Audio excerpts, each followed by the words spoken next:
Hola a todos, muchas gracias por la invitación. ¿Se escucha bien? ¿Se escucha bien? Bueno, mi experiencia, yo soy psicóloga, trabajo con pacientes terminales y pacientes en tratamiento oncológico curativo, y hace varios años nos conocimos acá con la doctora, tuve el placer de conocerla también cuidando gente.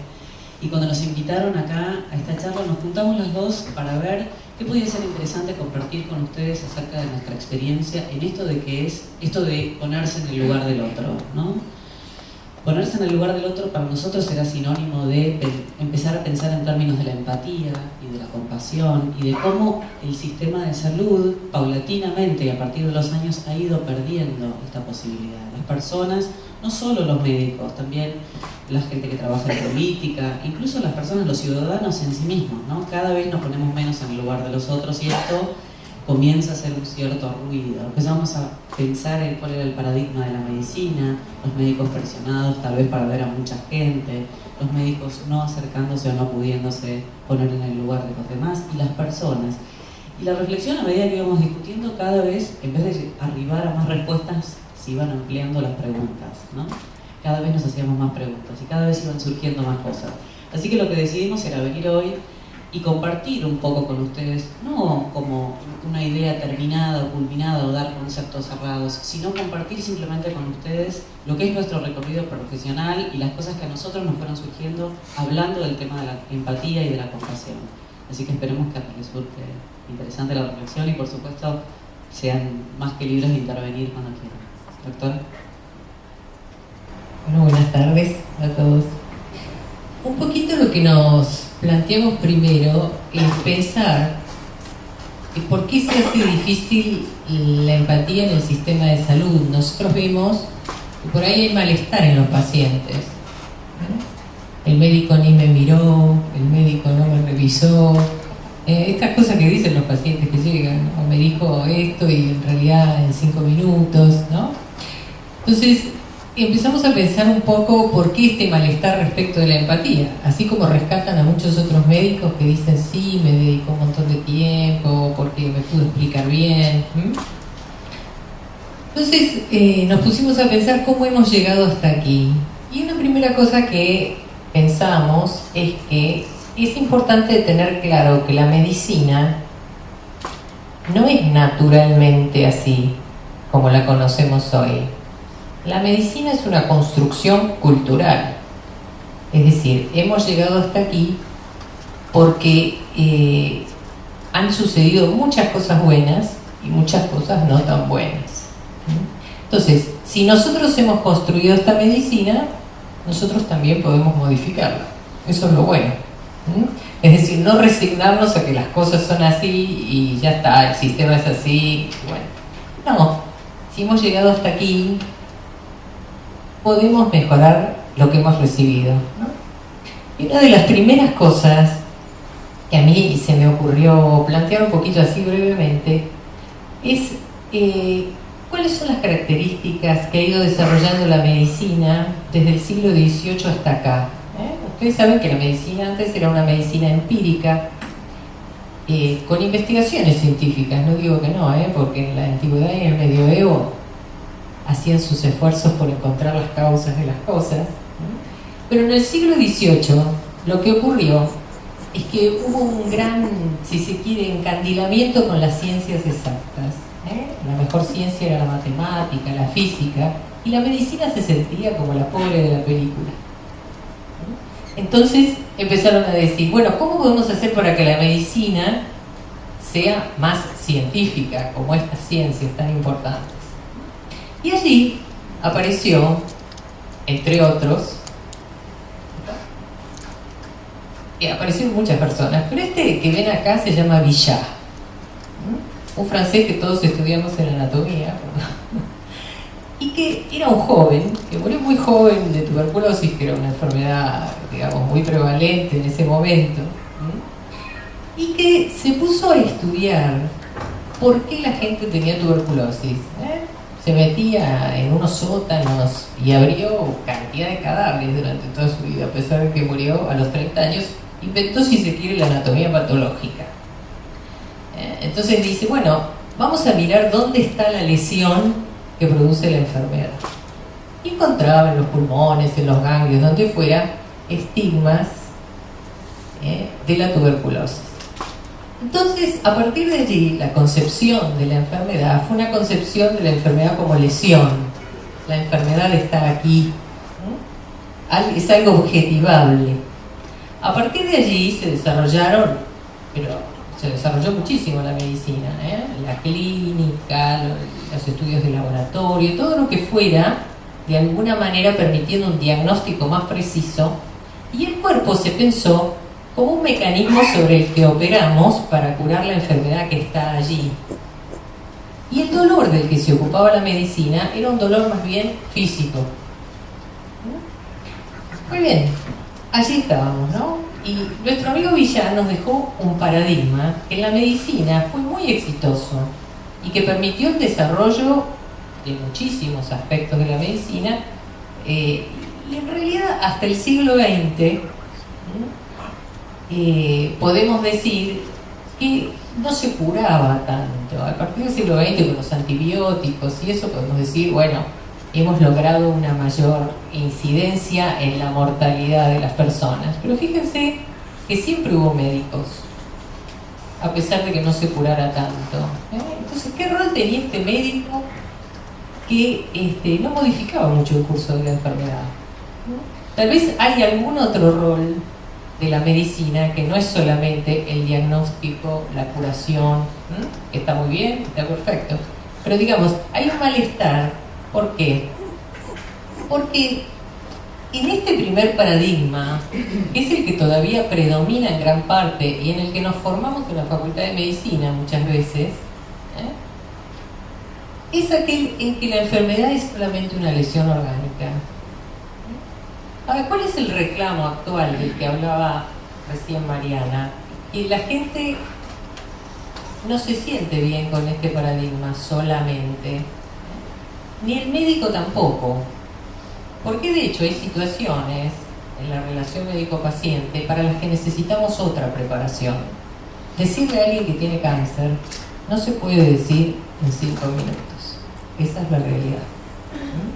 Entonces, el sistema de salud, la organización del sistema de salud, la formación médica, tienen que permitir la aparición de otro paradigma, de otro paradigma que pueda incluir a esta persona que ya viene con una historia, viene con un contexto, una familia, una subjetividad, es alguien.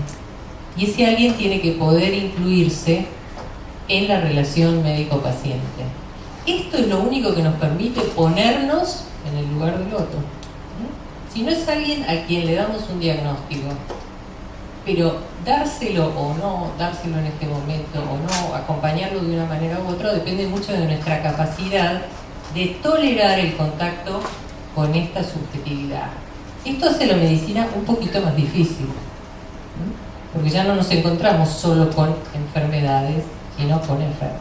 En relación a esto que decía Isabel, o sea, creo que está claro que este es el paradigma en el cual yo veo una enfermedad y acá es donde veo una persona, ¿no? Uno y el otro. Y en relación a esto, cuando estábamos hablando de esto, empezamos a pensar en lo que era la formación de los médicos, ¿no? Aquel médico joven, estudiante, cuando elige ser médico con esa vocación de servicio, normalmente ve personas. Y hay como un camino en donde eso se deconstruye, tal vez, si es que existe esa palabra, y pasa a ver enfermedades. Y justo yo le decía a Isabel que ahora estoy acompañando en las últimas etapas de su enfermedad, tiene un cáncer que está fuera de tratamiento curativo, a Daniel, que es médico. Y le decía a ella, le contaba la historia de Daniel. Es muy común que cuando una persona llega al final de su vida, gran parte del trabajo que uno hace con esa persona es hacer una revisión de la vida, ¿no? Y pensar qué es lo que uno deja, qué es lo que uno ha hecho, por dónde ha pasado la realización de alguien. Daniel es médico y él me contaba, yo le pregunté cómo era que había decidido ser médico y él me habló de esta vocación de servicio que él tenía, ¿no? Entonces le pregunto, bueno, ¿qué especialidad hiciste? Y me dice, no, en realidad nunca ejercí la medicina. Y le digo, ¿cómo que nunca ejerciste? Me dice, no. Y me dice, es interesante porque recién en este momento de mi vida entiendo lo que pasó ahí. Y pasa a contarme este cuento que yo le contaba a Isabel y le dije, lo voy a ver si lo comparto también con ustedes. Él me contó que había elegido ser residente en pediatría. Le gustaban los chicos y quería, acá como el doctor, quería poder ejercer la pediatría. Y el primer paciente que le tocó como residente de primer año fue una niñita que tenía un linfoma no Hodgkin que evolucionó mal. Después de meses que él la cuidó, la paciente murió. Y él tuvo un impacto, le hizo un impacto enorme a él, que su primer paciente, su primer niñita que la acompañaba y demás, muriera. Y él me contó que ese día, cuando la paciente había muerto, él se fue a la salita de residentes que había ahí y se sentó a rezar y a llorar. Y lloró, y en ese momento entró el jefe de residentes del hospital y lo vio sentado ahí llorando. Y le dijo que era una vergüenza para la profesión de la medicina. Lo descalificó completamente. Dijo que le daba vergüenza tener un residente que tuviera esa actitud. Y él dijo, me equivoqué de carrera, yo no puedo hacer esto. Se paró y se fue. Y se acabó su residencia en ese preciso momento. Quería ser médico y dijo, tal vez me resulta más fácil la psiquiatría. Y su primer día de residencia como psiquiatra fue en el Tobar García. Entró, que es el neuropsiquiátrico de niños, ¿no? O sea, está el Borda para los hombres, el Moyano para las mujeres, el Tobar García para los niños. Entró a los chiquitos en el Tobar García y se le partió el corazón. Y después de pasar todo el día alrededor con esos chiquitos, él fue a hablar con el director y le dijo que él no podía crear las condiciones en que estaban ahí los chiquitos y que él estaba dispuesto a hacer lo que fuera para que esas condiciones cambiaran. Le dijeron que no vuelva más. Y entonces él terminó ahí con su decisión de ser médico y se dedicó a la medicina laboral y después terminó asesorando organismos internacionales en políticas de salud, lo pudo vinculizar por ahí, ¿no? Ahora, hablando con él me decía, después de todos estos años, ahora hablando con vos, yo pensé que el problema era mío, me decía, como que yo era demasiado sensible, ¿no? Me dice, y creo que recién ahora me doy cuenta que en realidad el sistema no es un sistema que habilite a que uno pueda, eso es algo que está mal visto, ¿no? También hablábamos de eso, está mal visto que yo pueda sufrir con mis enfermos, es algo poco profesional. Me doy cuenta recién ahora que el problema no es mío, el problema es del sistema, ¿no? Me pareció que era un lindo ejemplo como para... Junto con esto, en este transcurrir de la medicina, ciertamente en las primeras partes de ese transcurrir, el médico de familia cubría un montón de aspectos de la relación médico-paciente y contenía muchas de estas situaciones. Con la especialización de la medicina, con la tecnologización y todo lo bueno que trajo, también se fue perdiendo esa figura que de alguna manera relacionaba todos los aspectos de lo que estaba ocurriendo. Y entonces, este nuevo paradigma que habíamos puesto acá, nos hace pensar en que en esta nueva situación hace falta que todos los médicos que tengan contacto con ese enfermo puedan recuperar algo de este ponerse en el lugar del otro. Un poquito el desarrollo en estos últimos tiempos de algunas especialidades médicas fue trayendo como la necesidad de este paradigma. Pensemos en la aparición de la medicina de familia, que justamente quiso recuperar un poco estos aspectos, los cuidados paliativos en general, como poder pensar a la persona más globalmente, ¿no? Y en relación con lo que decía Mariana de la formación de los médicos, un poco hay algunos estudios hechos con residentes. Uno de ellos, recuerdo que siempre me impactó mucho, y es lo que les había ocurrido a algunos residentes. Son estudios sobre bastantes residentes. Y la experiencia era que en los primeros tiempos de su residencia empiezan a aparecer las primeras situaciones algo traumáticas. Es decir, la primera vez que uno tiene un paciente que es mío y lo va siguiendo y ese paciente por ahí muere, ¿no? Todos los que hemos estudiado medicina y o profesiones afines sabemos lo que es esa pérdida. Bueno, estos chicos iban a sus mayores, a sus formadores, y le decían, bueno, me ocurrió esto. Y preguntaban, y bueno, ¿qué puedo hacer? Silencio. Segunda vez les pasaba esto, volvían a plantear, nada. Como que esto es algo de lo que no hablamos, ¿Qué hacemos con lo que nos pasa allí? ¿No? Al final se cansaron de preguntar, obviamente. Entonces queda la medicina de alguna manera reducida a aspectos técnicos y obviando los aspectos humanos, ¿no? Que también necesitan un entrenamiento y una formación. Saber qué hacer en determinadas situaciones implica aprender una serie de cosas y que el médico trabaje con su propia persona. Porque en algunos puntos el médico ya no es médico, sino que es otro humano. Hay un punto en que si a mí alguien me dice, yo sé que me voy a morir, y yo sé que como médico no lo voy a poder evitar, en algún punto yo soy otro humano que está al lado de él que también me voy a morir. Entonces hay una serie de cuestiones que tienen que ver básicamente con cómo elaboramos también nosotros esas circunstancias de la vida que nos van a ocurrir a todos. Respecto de esto, yo les quería traer una reflexión. Con todo este cambio de la medicina y este nuevo paradigma, alrededor del año 93 empezó un movimiento que encabezó Daniel Callahan y otros médicos del Hastings Center, trabajando en 14 países y tratando de redefinir cuáles son los fines de la medicina. Porque después de decir todo esto, ya hay una medicina antigua que no nos sirve del todo, hay una medicina moderna, tecnológica, especializada.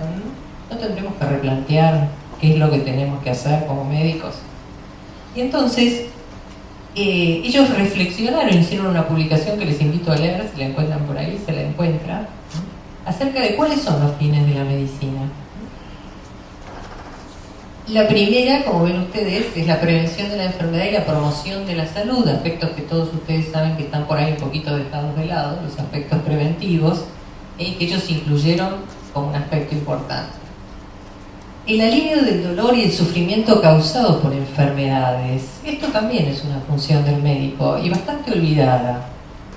Acá dolor se está hablando más de los aspectos físicos, orgánicos, y sufrimiento es el impacto emocional que tiene ese sufrimiento. Hoy se habla de dolor total, es decir, que cuando en una circunstancia determinada alguien nos dice me duele tal cosa, todos los que trabajamos bastante con esos aspectos sabemos que hay pacientes muy difíciles que son aquellos que, a pesar de que uno les da toda la medicación que supuestamente tendría que calmarles el dolor, sigue doliendo, porque realmente está doliendo otra cosa, ¿no? Y hay que poderlo distinguir.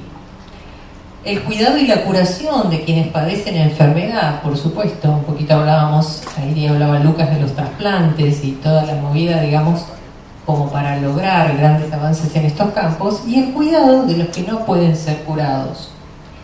Porque en estos éxitos de la medicina nos sentimos muy mal cuando no logramos curar a alguien, y eso es natural, que nos sintamos mal.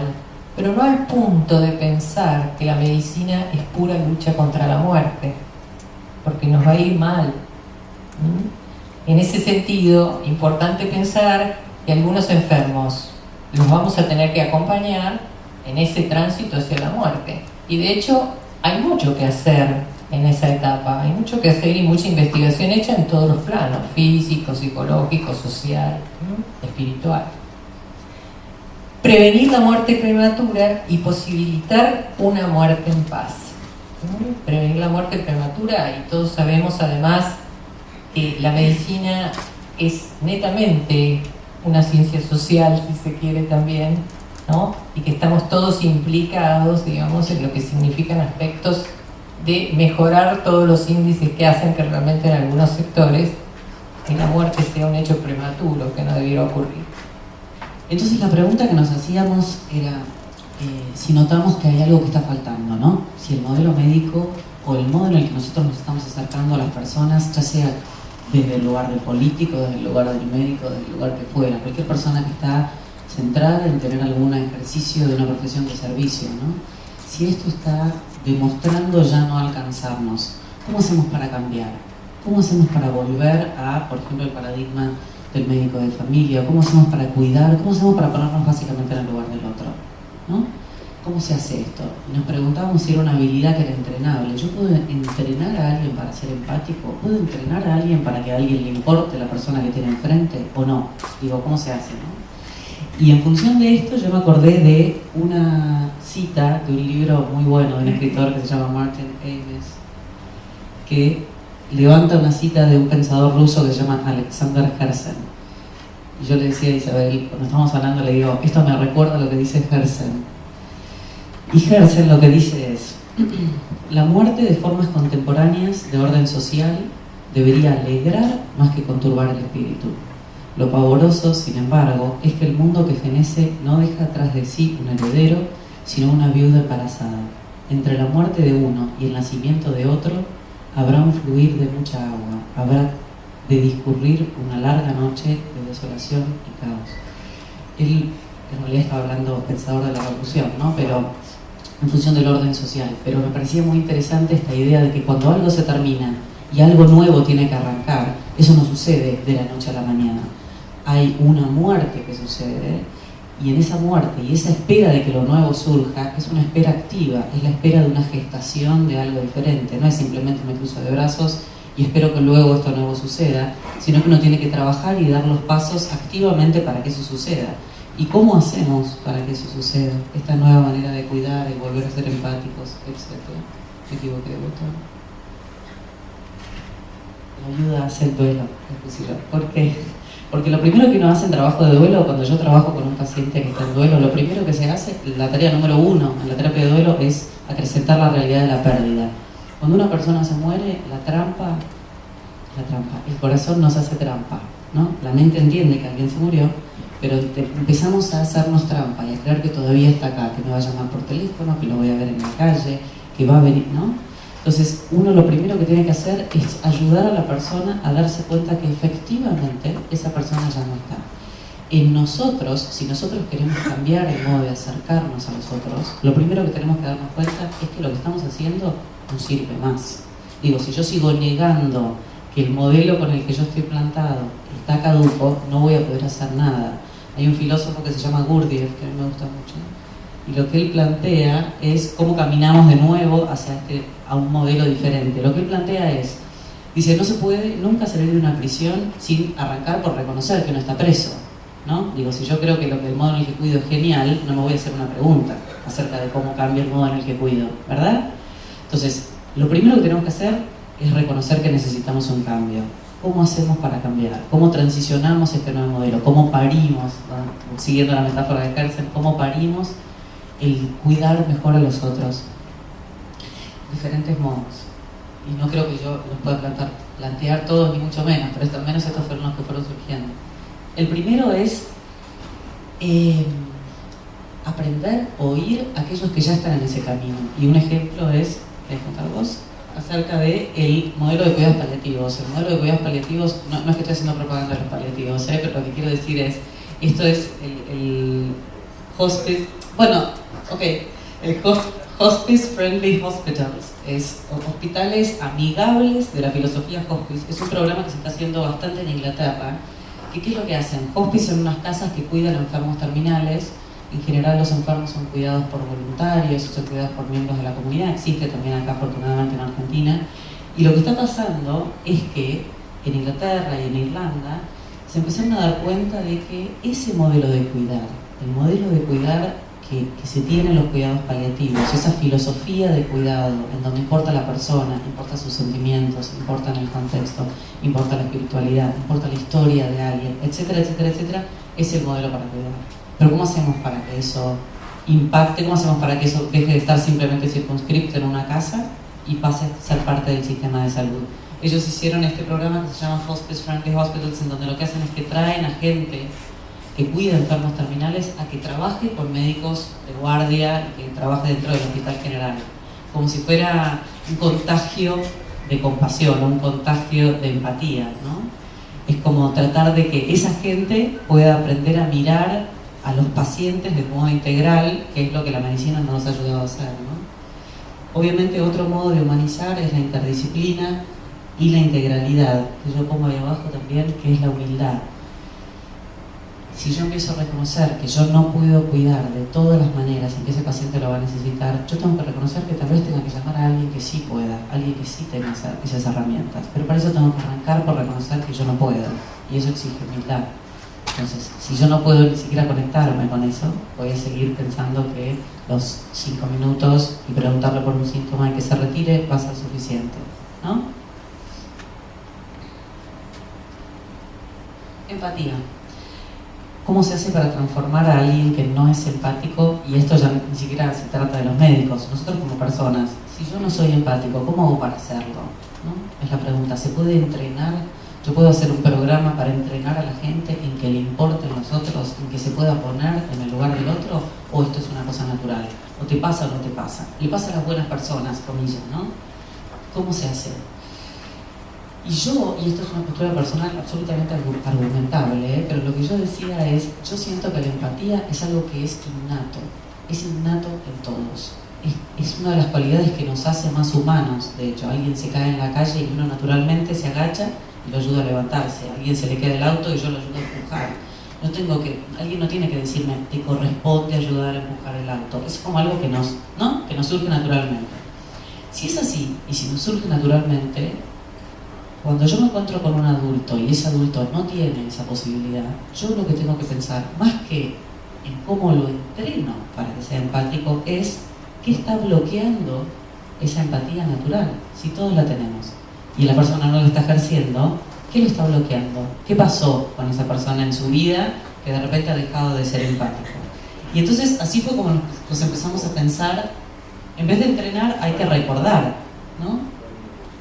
¿Cómo hacemos? Tenemos que identificar el obstáculo, ¿no? Identificar el obstáculo. Esto es también un poco lo que hacemos en paliativos, o lo que hacemos cuando trabajamos con alguien en el final de la vida, o incluso con una mujer parturienta. Yo no tengo que ayudar a alguien a parir. La persona va a parir. Lo que yo tengo que hacer es acompañar a esa persona y quitar del camino lo que impide que eso que está sucediendo naturalmente funcione de forma perfecta y equilibrada. Es lo mismo que cuando alguien va a morir. Yo no tengo que ayudar a nadie a morir. Yo voy a acompañar y voy a identificar qué es lo que está impidiendo que esa persona pueda morir en paz.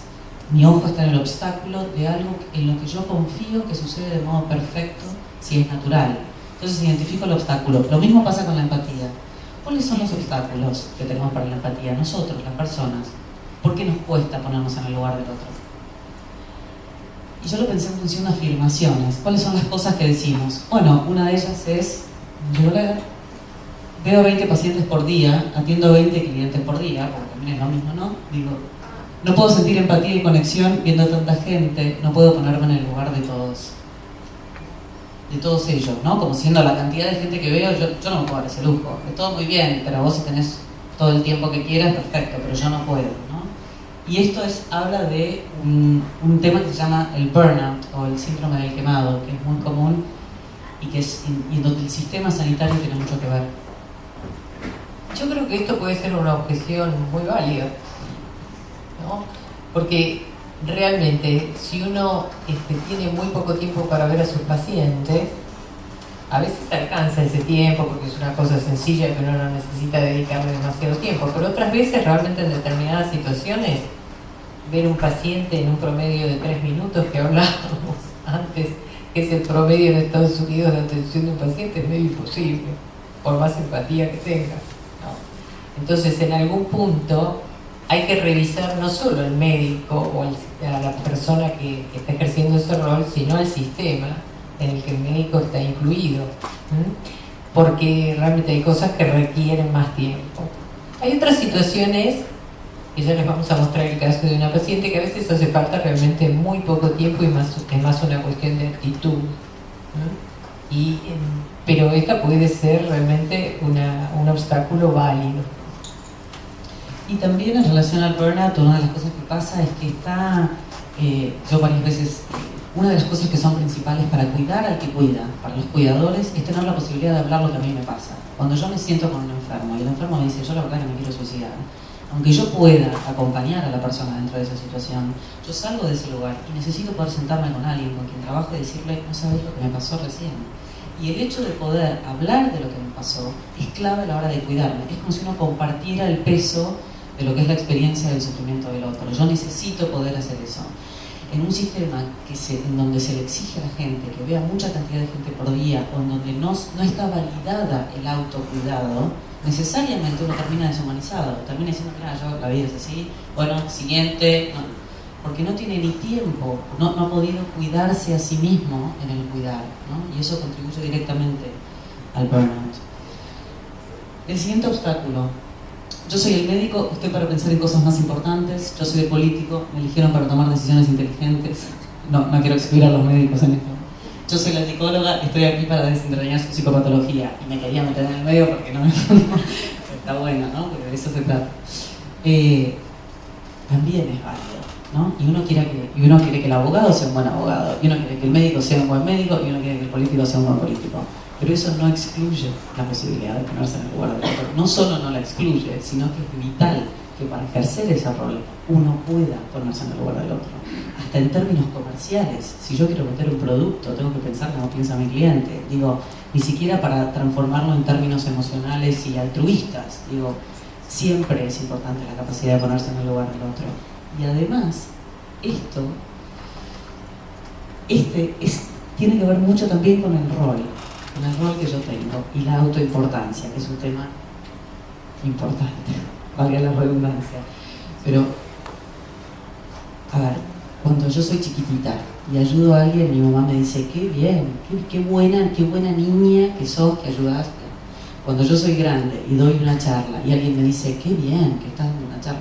Cuando voy a cuidar los enfermos terminales en no sé dónde, y la gente, necesariamente la aprobación y el estímulo que uno recibe de los demás de lo que hace, empieza a jugar un rol en mí. Uno empieza a querer ser el bueno que hace no sé qué, el inteligente que dice no sé cuánto. La valoración de los otros empieza a jugar un rol importante. Uno quiere ser el que tiene las soluciones, ¿no? En este rol que uno empieza a tomar, lo cierto es que el rol empieza a pesar más que la función que tengo. Y me preocupo más.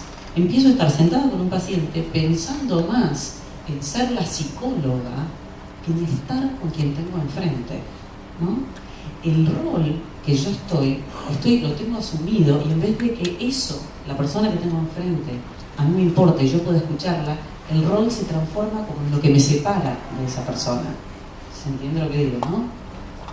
Entonces, esta autoimportancia se transforma en un problema. Hay una anécdota bastante famosa en relación a esto de la Madre Teresa. Cuentan que cuando los médicos iban a Caligat, que es el lugar donde se cuidan los enfermos terminales, la madre siempre hacía que los médicos, aquellos médicos que llegaban, antes de ver a ningún enfermo, trabajaran durante una semana limpiando la pajarera del fondo.